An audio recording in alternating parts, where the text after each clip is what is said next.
viendo que hay personas de otros países, entonces es importante aclarar que vamos a hablar desde un enfoque de la normativa mexicana, ¿sí? Entonces hay datos que a lo mejor pueden ser útiles, sin embargo nos vamos a enfocar en la NOM 051, que es aplicable solamente en México. Y tenemos esta modificación de la norma que trae algunos cambios para esta tabla. Entonces vamos a ver cuáles son los cambios, vamos a hacer una comparativa de entre las tablas de la versión anterior de la norma y la tabla que viene en esta nueva versión, ¿sí? En segundo lugar, vamos a hablar de las excepciones. Hay productos que no necesitan presentar esta tabla, presentar esta declaración nutrimental. También es importante mencionarles que existen 3 elementos dentro de toda la norma que tienen excepciones específicas, que a veces se suelen confundir. Pues es muy importante que ustedes tomen en cuenta que cada uno de estos elementos tiene sus propias excepciones. Entonces, uno es la declaración nutrimental, la otra es la lista de ingredientes y la otra son los sellos de advertencia. Estos 3 elementos tienen sus propias excepciones. En algunas coinciden, ¿sí? Pero en general hay que tener claras cuáles son las excepciones de cada uno para no confundirnos y para no omitir ninguno en caso de que la norma no nos lo permita, ¿va? Después vamos a ver también cada uno de los elementos obligatorios. Vamos a revisar la tabla, la que viene en el documento, y vamos a revisar cada elemento de forma individual para aclarar dudas, checar cualquier cambio que se tenga que hacer, ¿no?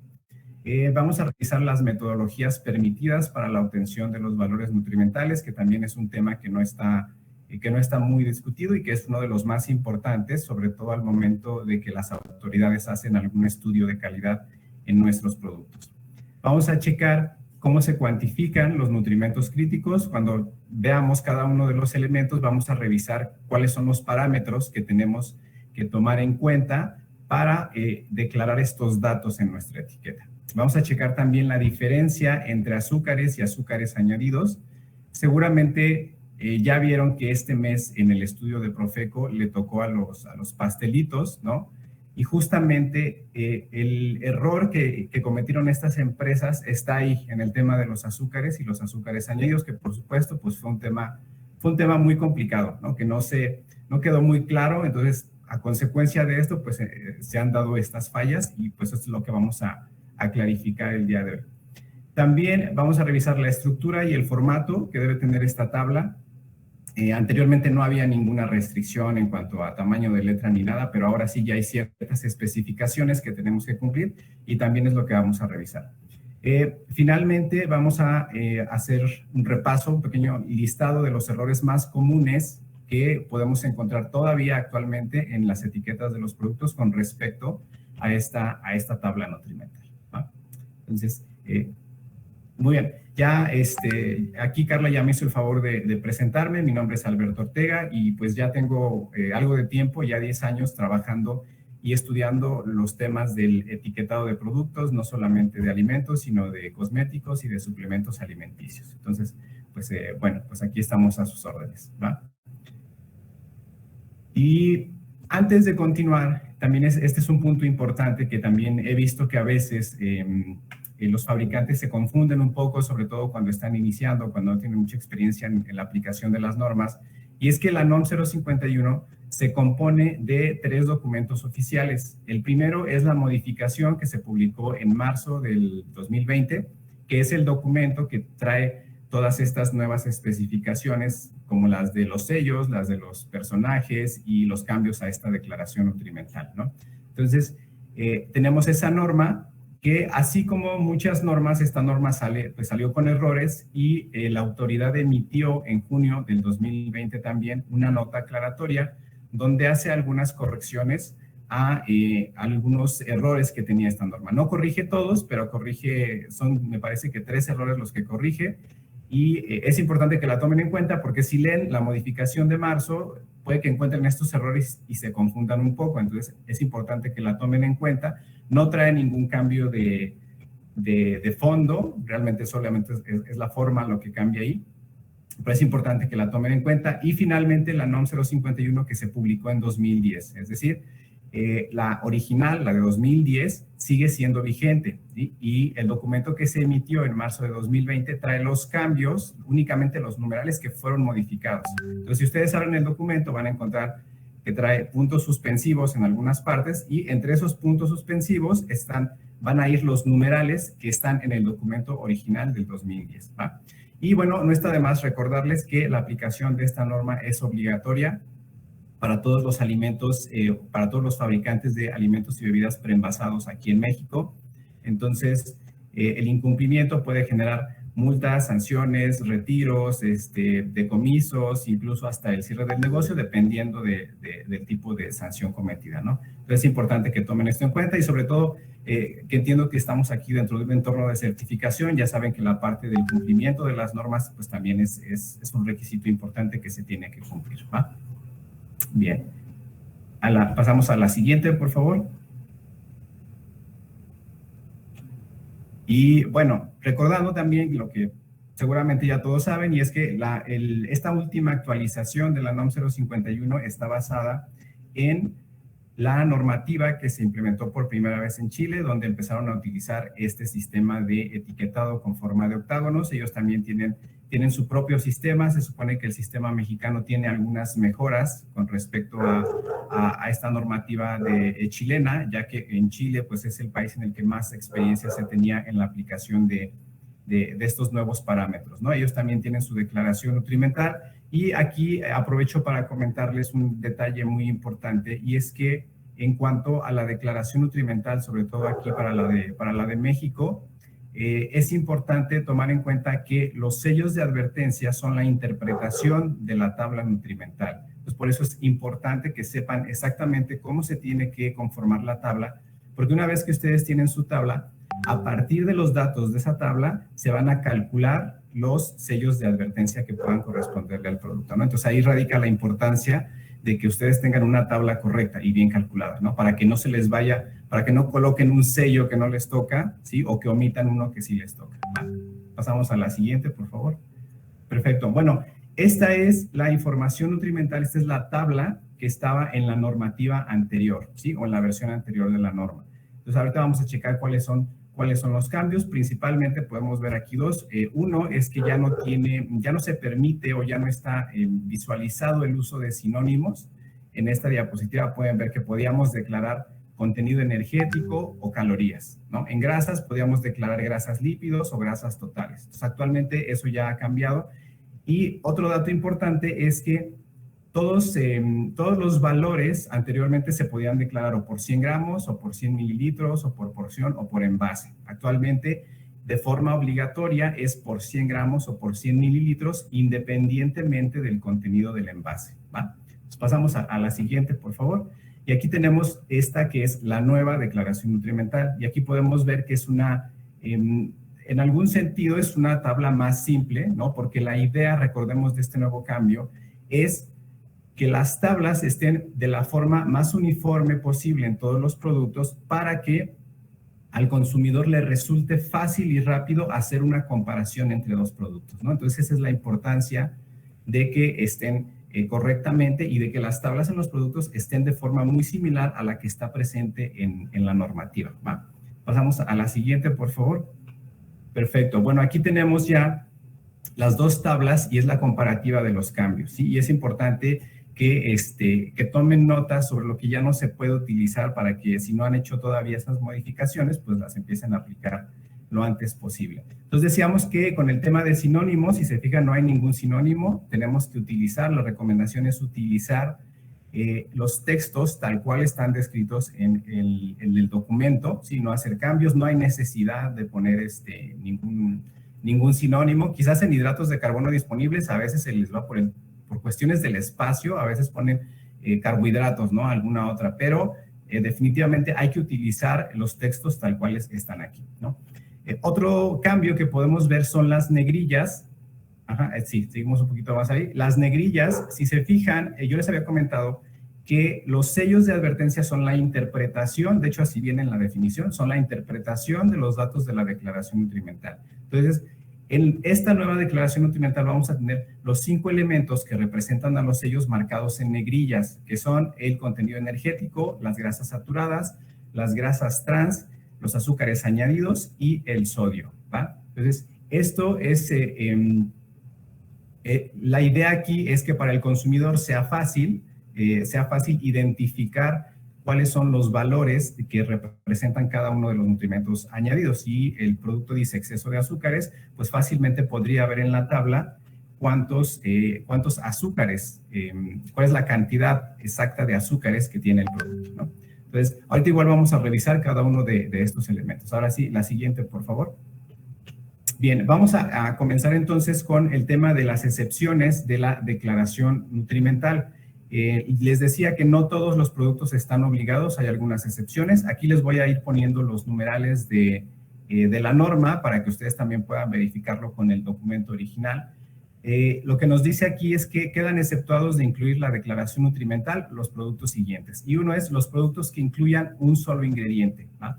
Aquí están principalmente, por ejemplo, el arroz, el frijol, la lenteja, no sé, todos estos productos que solamente tienen un solo ingrediente no están obligados a presentar la declaración. Si la quieren presentar no hay ningún problema, pero no están obligados a presentarla, ¿va?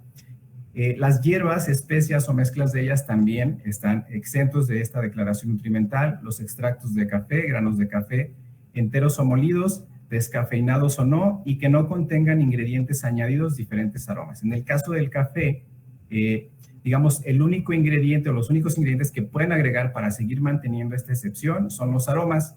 Si vemos el café con azúcar, por ejemplo, el café caramelizado, este producto, por tener azúcar, por tener otro ingrediente que no es un aroma, está obligado a presentar esta declaración nutrimental. Y algo parecido ocurre con las infusiones de hierbas o té descafeinado, que solamente deben ser la pura infusión o el puro té. No pueden contener otros ingredientes añadidos. Si contienen algún otro ingrediente, en ese momento pierden el derecho y tienen que presentar la declaración nutrimental en etiqueta.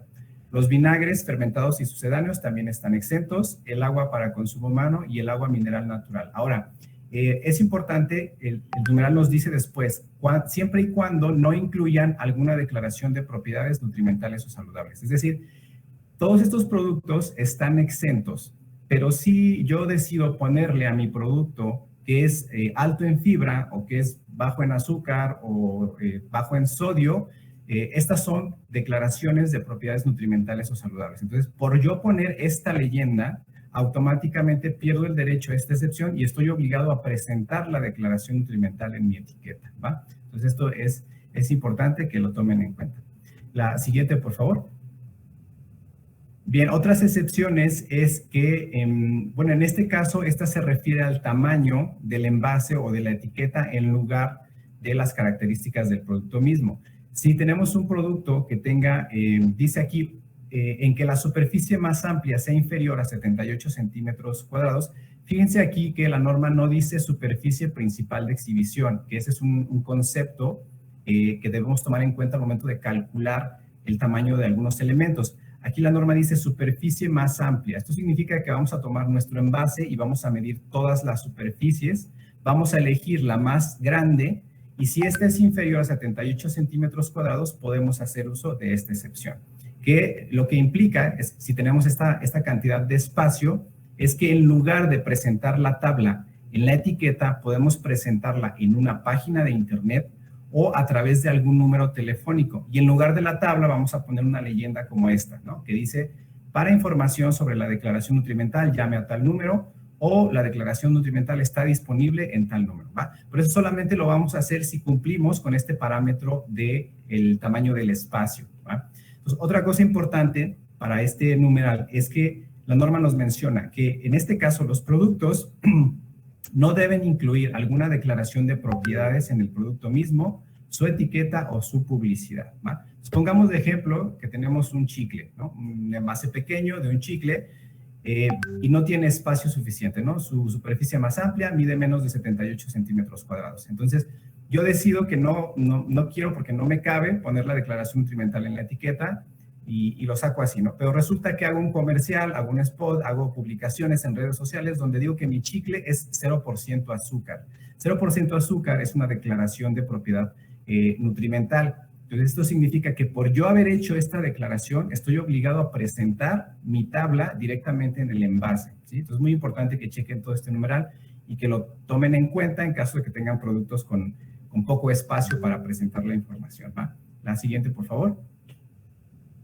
La obtención de los valores para la declaración nutrimental. ¿Cómo le vamos a hacer para saber qué es lo que vamos a declarar? La norma nos dice en el numeral 452 que los valores de composición bromatológica que figuren en la tabla deben ser valores medios ponderados derivados por análisis, bases de datos o tablas reconocidas internacionalmente. Entonces, en resumen, nos da dos opciones para obtener los valores. Uno es hacerlo a través de un cálculo teórico basándonos en tablas o en bases de datos, y la otra es enviar directamente nuestro producto a un análisis de laboratorio para que ellos nos entreguen los valores que vamos a declarar. Aquí, bueno, hay que mencionar que lo más recomendable siempre pues es enviar su producto directamente al laboratorio. Sin embargo, va a haber ciertos productos para los cuales sea más viable, o sea, sí sea viable hacer un cálculo de forma teórica. Esto es principalmente aquellos productos que estén constituidos por ingredientes cuyos valores nutrimentales son muy conocidos. Un ejemplo rápido serían toda la confitería, ¿no? Que en su mayoría están conformados por azúcares. Entonces, el cálculo, los valores nutrimentales para estos productos pueden ser calculados de forma fácil y de forma teórica, ¿no? A través del método teórico. ¿Por qué? Porque son valores ya conocidos, son valores que están estandarizados y la cantidad de variación pues es muy poca. Entonces, es completamente viable. Sin embargo, a medida que nuestra fórmula se vuelve más compleja, tenemos mayor cantidad de ingredientes, tenemos ingredientes compuestos y aparte nuestro producto atraviesa muchos procesos, entonces se vuelve un poquito más complejo y es muy posible que haya cambios en los valores nutrimentales a través del proceso. Y obviamente entre más ingredientes, todas las desviaciones de cada ingrediente se van a ir acumulando y es posible que al final no tengamos datos reales del producto o que no se acerquen a los valores reales. Entonces es la importancia de definir si vamos a hacer un cálculo teórico o vamos a hacer un análisis de laboratorio. En el caso de hacerlo de forma teórica, existen unas tablas que también es algo muy común, que no es como muy discutido, ¿no? Las tablas que pueden utilizar pueden ser las tablas de la FAO. La FAO tiene unas tablas con valores nutrimentales que pueden utilizar. No son muy amplias, pero les pueden servir. Están las tablas del Instituto Nacional de Ciencias Médicas y Nutrición Salvador Subirán, que son tablas muy completas, que tienen datos muy amplios. Están las tablas del INCAP, ¿no? Que es el Instituto de Nutrición de Centroamérica y Panamá. También son otras tablas que les pueden ser útiles.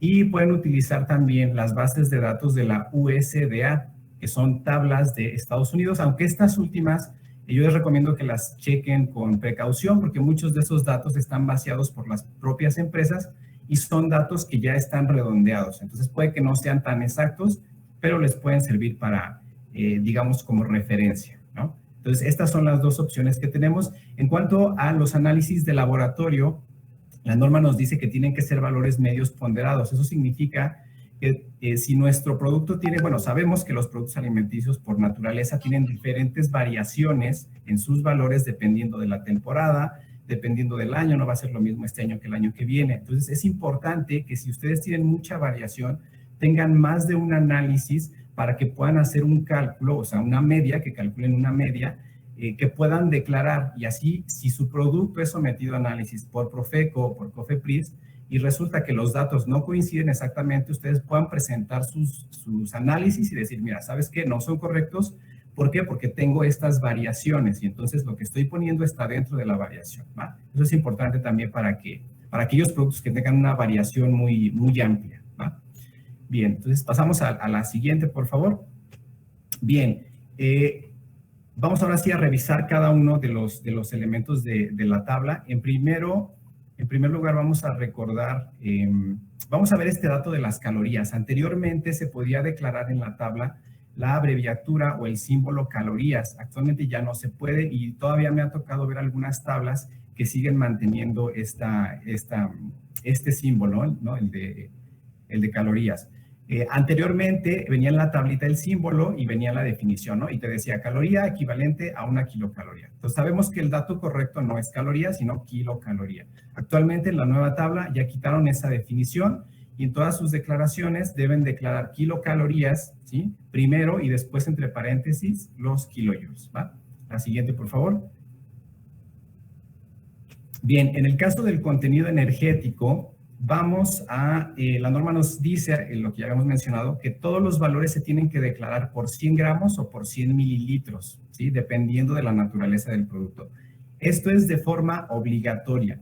Adicionalmente, podemos agregar otra columna en donde pongamos los valores, ya sea por la porción o por envase, cuando nuestro envase tenga solamente una porción, ¿va? Pero de forma obligatoria es por 100 gramos o por 100 mililitros, independientemente del contenido del envase. Si tenemos un producto con 15 gramos, la tabla va a ir declarada, perdón, si tenemos un envase con 15 gramos de contenido neto, la tabla va a ir a 100 gramos. Si tenemos una cubeta de 5 litros de producto, la tabla va a ir a 100 gramos o 100 mililitros, ¿va? También, en el caso del contenido energético, lo vamos a declarar normal por 100 gramos o 100 mililitros, pero adicionalmente tenemos que declarar el contenido de energía por el total del envase, ¿sí? También, sin importar cuál sea el contenido, vamos a agregar otra leyenda en alguna parte de nuestra tabla donde pongamos contenido energético por el total del envase y ya ponemos nuestras kilocalorías y entre paréntesis nuestros kilojoules, ¿va? Sin importar qué tan grande sea la cantidad o qué tan pequeña, tenemos que hacerlo. O incluso si se repite, porque nuestro envase es de una sola porción, tenemos que duplicarla, ¿va? Contenido energético por 100 gramos y adicionalmente por el total del envase, aunque el dato sea el mismo, ¿va? Porque este es un debe y pues se tiene que hacer así. Entonces, pasamos con la siguiente, por favor. En el caso de las proteínas, no hay ningún cambio con respecto a la versión anterior. Nos mantenemos igual. Si ustedes mandan su producto a un laboratorio, el laboratorio va a hacer el cálculo. Ustedes ya no tienen que hacer nada. Si lo hacen de forma teórica, recuerden que la norma nos presenta en el numeral 5.1.1 una tablita con los factores de conversión para hacer el cálculo de la energía. Es importante que ustedes utilicen esta tablita, porque si ustedes buscan los valores o los factores de conversión en Internet, por ejemplo, o en otras tablas, van a encontrar valores distintos. Son valores distintos por decimales, pero para efectos del cumplimiento de esta norma, tienen que utilizar los valores que están presentes en la norma, tal cual, directamente, ¿va? Entonces, pasamos con la siguiente, por favor. Para las grasas totales, anteriormente solamente era obligatorio declarar las grasas saturadas, ¿va? Ahora, ya para todos los productos, es obligatorio declarar las grasas saturadas y las grasas trans, ¿va? También tenemos el factor de conversión que yo les comentaba, hay que checarlo directamente en la norma. Y además, en el apartado de grasas totales, tenemos este numeral que nos dice que vamos a declarar todos o ninguno de los siguientes, que es grasa poliinsaturada, grasa monoinsaturada y colesterol. En un principio, estos tres, las grasas poliinsaturadas y monoinsaturadas y el colesterol, no son obligatorios de declarar. Lo único obligatorio son las grasas saturadas y las grasas trans. Si queremos declarar por alguna razón, ¿no? Por ejemplo, que mi producto es libre de colesterol, puedo hacerlo, pero aquí en este caso tengo que declarar o las tres o ninguna, ¿sí? Aquí no hay opción, o declaro las tres o no declaro ninguna. Entonces, si quiero declarar el colesterol porque quiero decirle a mi consumidor que mi producto es libre de colesterol, pues tengo que declarar las tres, poliinsaturada, monoinsaturada y el colesterol, ¿va? Ahora, también hay otro escenario que me obliga a hacer estas declaraciones. Si en alguna parte de mi etiqueta yo hago alguna declaración de propiedad nutrimental o saludable, por ejemplo, si pongo al frente o donde sea que mi producto es libre de colesterol o que tiene 0 colesterol, entonces, por haber hecho esa declaración, estoy obligado a declarar estos tres elementos dentro del apartado de grasas totales. Entonces, recuerden que cada vez que yo hago una declaración de propiedades relacionada a algún nutrimento, tengo que declarar la cantidad de ese nutrimento en mi tabla. Entonces, volvemos al anterior, por favor, para explicar. Gracias. Entonces, ahí vamos a... También tenemos después las grasas trans. En el caso de las grasas trans, la norma nos dice que no vamos a incluir las que estén presentes de forma natural en carnes ni lácteos, ¿sí?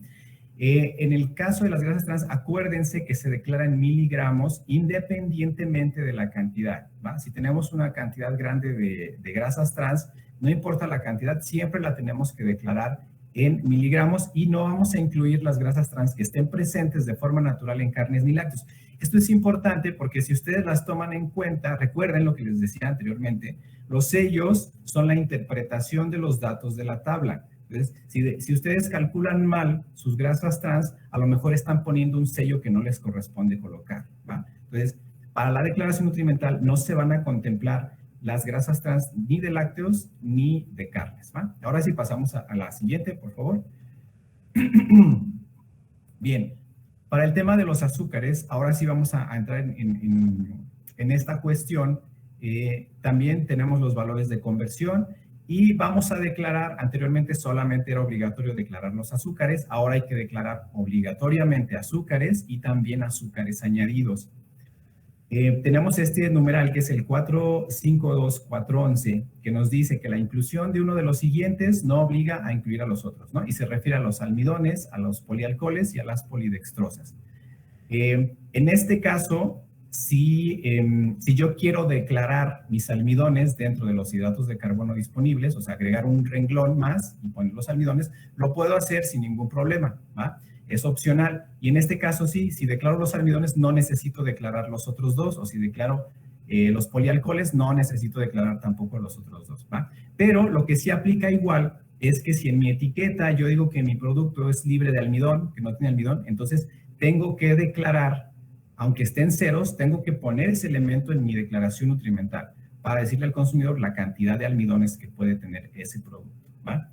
Y ahora sí, pasando a los azúcares, yo les decía que sobre todo ahora, bueno, este mes que salió el estudio de los pastelitos, ese fue justamente el error que cometieron los fabricantes, que no declararon correctamente sus azúcares. Entonces, para entender cómo funciona y cómo vamos a hacer este conteo, es necesario que nos vayamos a las definiciones que están justamente en la norma.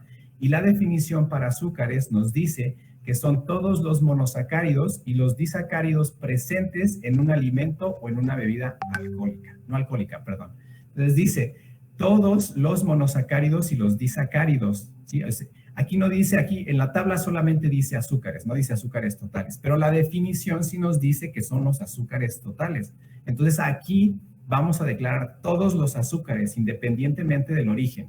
Si se los pusimos, si se transformaron en el proceso, si venían en una materia prima o donde estén, tenemos que declarar todos los azúcares en el apartado de azúcares de la declaración nutrimental, ¿no? Así viene en la definición. Pasamos a la siguiente, por favor. Entonces, aquí vamos a ver entonces qué vamos a declarar en azúcares añadidos. Para esto nos vamos de nuevo a la definición. En el 3.5 está la definición de azúcares añadidos y nos dice que los azúcares, bueno, por definición nos está diciendo que los azúcares añadidos son azúcares libres, agregados a los alimentos y a las bebidas no alcohólicas durante la elaboración industrial. Entonces, si por definición ya son azúcares libres, esto es confuso, pues, porque así lo pusieron, ¿no? Pero es importante entenderlo. Entonces, si por definición son azúcares libres, pasamos a los azúcares libres y esta definición de azúcares libres es la definición importante para ustedes como fabricantes. ¿Y qué nos dice? Que son monosacáridos y disacáridos disponibles, añadidos a los alimentos y a las bebidas no alcohólicas por el fabricante, más los azúcares que estén presentes naturalmente en miel, jarabes y jugos de frutas u hortalizas. Eso es lo que vamos a tomar en cuenta. Entonces, de entrada nos dice que son los monosacáridos y disacáridos, ¿va? O sea, directamente cuando nosotros agregamos uno de estos ingredientes, que es la sacarosa, la glucosa, la maltosa, la fructosa, todos estos son azúcares libres, ¿va?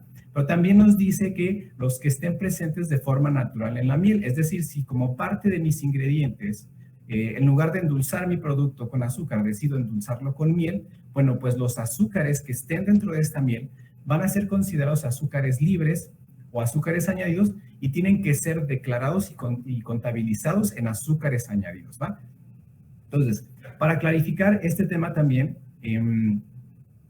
la razón por la cual existen estas dos definiciones, en primer lugar, azúcares libres es la definición, digamos, técnica correcta para definir estos azúcares. De hecho, es una definición que sacan del Codex Alimentarius, ¿va? Entonces, esta es la definición técnica correcta, pero si hubieran puesto azúcares libres en la tabla, para el consumidor no hubiera sido fácil entender qué significan azúcares libres, ¿no? ¿Azúcares libres de qué? Entonces, para eso pusieron esta otra definición, que son los azúcares añadidos, que para el consumidor final, digamos, ya es más fácil entender de qué se trata, y esta es la razón de que existan estas dos definiciones. Entonces, decíamos que en azúcares libres vamos a contemplar todos los monosacáridos, disacáridos, también los azúcares que estén presentes de forma natural en miel, jarabes y jugos de frutas u hortalizas.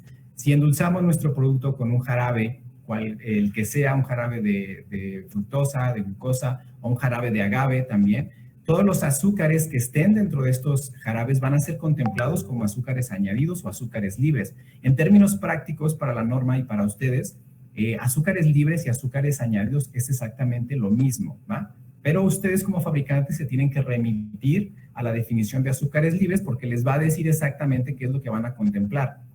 Y bueno, finalmente también, si endulzamos, o no si endulzamos, pero si como parte de nuestros ingredientes tenemos algún jugo, no importa que el jugo sea 100% natural, los azúcares que estén dentro de este jugo también van a ser considerados como azúcares añadidos, ¿va?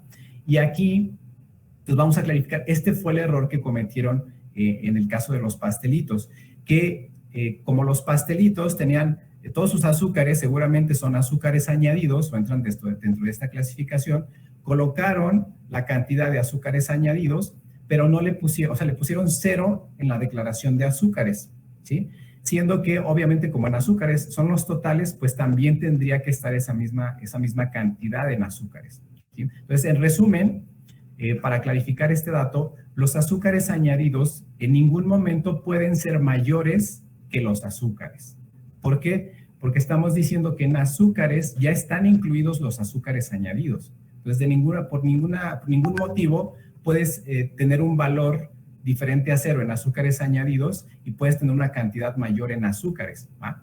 Lo que sí puede ser es que azúcares y azúcares añadidos sean iguales. Eso sí puede ocurrir, porque sí puede ser que todos tus azúcares sean azúcares añadidos, ¿va? Entonces, puede que no sean iguales, porque si tú tienes en tu producto, por ejemplo, trozos de fruta, trozos de manzana, los azúcares que estén dentro de esta fruta no son considerados añadidos. Entonces, en ese caso, tus azúcares van a ser superiores a los azúcares añadidos, ¿va? Entonces, espero no haber sido confuso, y espero que haya quedado claro el tema de los azúcares. Si no, ahorita al final, en la sesión de preguntas, pues podemos aclarar ahí cualquier duda, ¿va? Entonces, pasamos a la siguiente, por favor.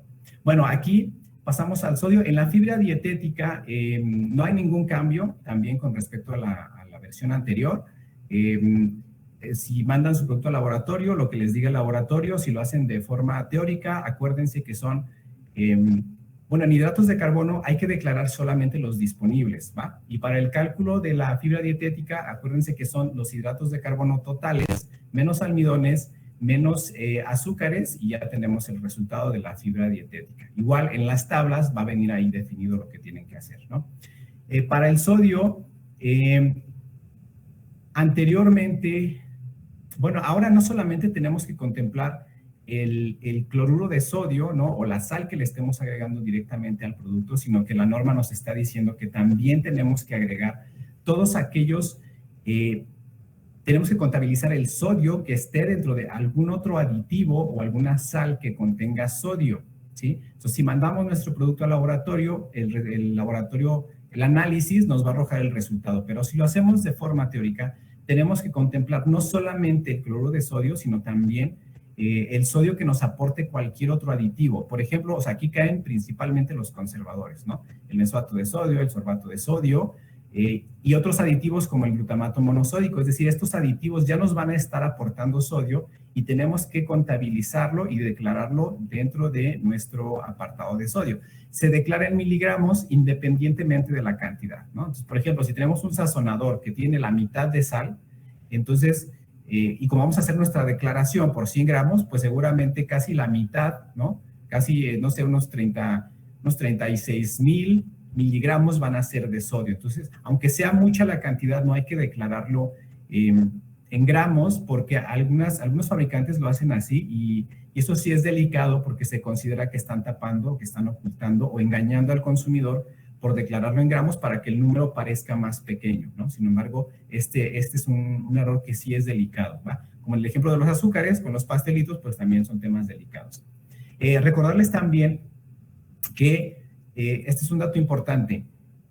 El sodio que vamos a contabilizar no solamente es el que nosotros agreguemos, sino que si tenemos un ingrediente compuesto o una materia prima que tiene sodio añadido, nuestro producto final va a heredar ese sodio añadido. Entonces, nuestro producto final se va a convertir en un añadido de sodio y tenemos que contemplar ese sodio también. Lo mismo con los azúcares. Aquí yo les puse el numeral 4531, que es el inciso C, que nos habla del sodio, pero el inciso B nos habla de los azúcares y el inciso A nos habla de las grasas y nos dice lo mismo. Si yo tengo un ingrediente compuesto que tiene azúcares añadidos, entonces mi producto final va a heredar esos azúcares añadidos y los azúcares añadidos que tenga esa materia prima o ese ingrediente compuesto los tengo que declarar en mi tabla final de azúcares añadidos, ¿va? Esto también es muy importante que lo tomen en cuenta, ¿va? Pasamos con la siguiente, por favor. En el último apartado, que es la información adicional, ahí vamos a colocar, tenemos dos incisos de la norma que nos dice que vamos a agregar la cantidad de cualquier otro nutrimento acerca del cual se haga una declaración de propiedades, ¿no? Si ponemos en nuestra etiqueta que nuestro producto es alto en antioxidantes o que tiene antioxidantes, por haber dicho eso en la etiqueta, estamos obligados a declarar la cantidad de antioxidantes que tiene. Si decimos que tiene vitamina C, que tiene vitamina D, que tiene vitamina A, por haber hecho estas declaraciones, tengo que declarar los valores justamente en este apartado. Es decir, al final de mi tabla voy a agregar los demás renglones que me hagan falta para declarar la cantidad de estos nutrimentos a los que estoy haciendo referencia. Lo vamos a declarar en miligramos, microgramos o porcentaje del BNR de acuerdo a lo que nos pide la norma. La norma tiene una tabla donde vienen todas las vitaminas y los minerales que se pueden declarar y ahí dice cómo lo tienes que declarar. Si lo tienes que declarar en miligramos o en microgramos o lo puedes declarar en porcentaje del BNR. Acuérdense que anteriormente no había un límite en el porcentaje del BNR. Ahora, si tú tienes vitamina D en un porcentaje menor al 5%, no lo puedes declarar para ninguno de los nutrimentos, ni vitaminas ni minerales. Si lo tienes menor al 5% del BNR, no lo puedes declarar. Tiene que estar superior al 5% para que lo puedas declarar. Esto es importante. Luego, en el inciso H, nos dice que la cantidad de cualquier otro nutrimento que se considere importante, regulado por los ordenamientos jurídicos aplicables. Aquí nos hace referencia principalmente a las normas específicas, porque hay ciertos productos o ciertas normas que obligan a ciertos productos a declarar otros nutrimentos además de los que acabamos de ver. Entonces, si tu norma específica te lo pide, vas a declarar al final de tu tabla el resto de los nutrimentos. Si no tienes nada más que declarar, pues no pones información adicional, simplemente no pones nada y dejas tu tabla con los valores obligatorios iniciales. ¿Va? Pasamos a la siguiente, por favor. Este dato también es importante. Si su producto es un producto que necesita ser preparado o reconstituido antes de ser consumido, tiene que estar su tabla de acuerdo al producto ya preparado conforme sus instrucciones de uso. Para empezar, si su producto necesita ser preparado o reconstituido, tienen que poner instrucciones de uso y su tabla va a estar a 100 gramos o 100 mililitros del producto ya preparado. Si tienen un polvo para preparar bebidas, su tabla tiene que estar de acuerdo a la bebida ya preparada. Si tienen una harina para preparar pan o hot cakes, su tabla tiene que estar declarada con los valores del hot cake o del pan ya preparado, ¿sí? Eso es importante también. De acuerdo a las instrucciones de su etiqueta. Eso significa que si mandan su producto al laboratorio, el laboratorio tiene que preparar el producto de acuerdo a las instrucciones y ya que tiene el producto preparado, ahora sí va a realizar el análisis, ¿sí? Pasamos a la siguiente.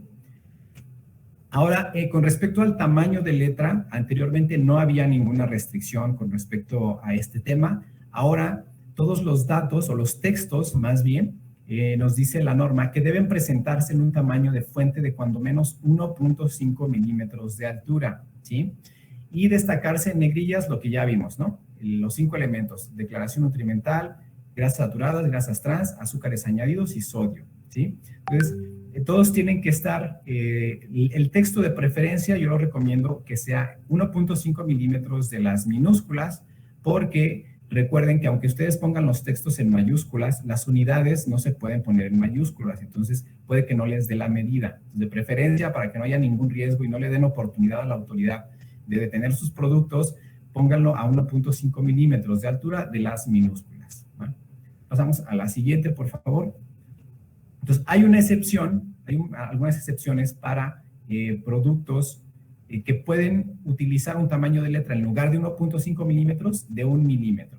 ¿Sí? Y los casos son los siguientes. Productos que tengan una superficie principal de exhibición igual o menor a 32 centímetros cuadrados, productos que tengan que declarar de forma obligatoria más de 20 nutrimentos y que tengan una superficie principal menor a 161 centímetros cuadrados, y los envases retornables en donde la información se encuentra en la corcholata o en la taparrosca, ¿va? En estos casos particulares tienen la opción de utilizar un tamaño de letra de 1 milímetro, ¿sí? En todos los demás, el tamaño mínimo de letra tiene que ser de 1.5 milímetros.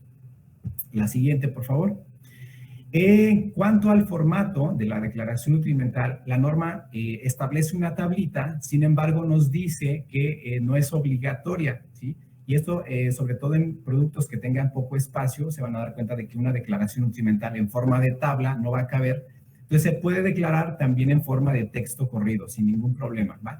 Siempre y cuando se respete la altura de letra de 1.5 milímetros y que se siga manteniendo las negrillas que la norma te pide de forma obligatoria, ¿sí? Entonces, de ahí en más, no hay problema, se puede presentar en forma de texto o en forma de tabla. Y finalmente, ¿cuáles son los errores más comunes? Bueno, ahorita en toda la charla seguramente ya vieron cuáles, ya mencionamos muchos de los errores que se cometen a veces en las tablas, pero estos son los más comunes que me ha tocado ver. En primero, usar calorías en lugar de kilocalorías. Es importante recordar que ya no se puede usar calorías, tiene que ser la unidad de kilocalorías. No declarar kilojoules. He visto muchas tablas que solamente declaran kilocalorías o que solamente declaran kilojoules. Se tienen que declarar los dos. Se declaran las kilocalorías y después, entre paréntesis, se declaran los kilojoules.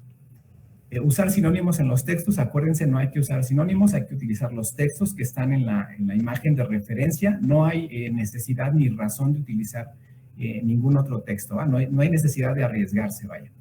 No declarar el contenido por el total del envase. Bueno, aquí me refiero al contenido energético. Recuerden, el contenido energético, sin importar cuál sea el contenido del envase, hay que declarar kilocalorías y kilojoules también por el contenido completo del envase. No poner el título correcto de declaración nutrimental. He visto tablas que dicen datos de nutrición, información nutrimental, valores nutrimentales. Eso ya no se puede, ¿sí? Hay que poner el título correcto de declaración nutrimental. Escribir de forma incorrecta las unidades. Bueno, las unidades, acuérdense, no se pueden poner en mayúsculas, las unidades no llevan punto, las unidades se ponen separadas del número o de la cantidad, entonces son datos que hay que tener en cuenta. También recordar que el colesterol se declara en miligramos y las grasas trans se declaran en miligramos, todo lo demás se declara en gramos. Y finalmente, declarar de forma no ordenada los nutrimentos. Recuerda que yo les comentaba cuál es el objetivo de toda la estructura de la tabla. El objetivo es que para el consumidor, independientemente de si es, o sea, podemos debatir si es real o no es real, pero el objetivo planteado es que sea más fácil para el consumidor realizar una comparación entre dos productos. Esta es la razón por la cual la recomendación es que utilicen el mismo orden que está previsto en el documento de la normativa, ¿ah? Entonces, siguiente, creo que ya es la última. Bueno, entonces esto es, ¿no? Realmente, si ustedes se ponen a estudiar las normas, se van a dar cuenta de que el tema de la declaración nutrimental es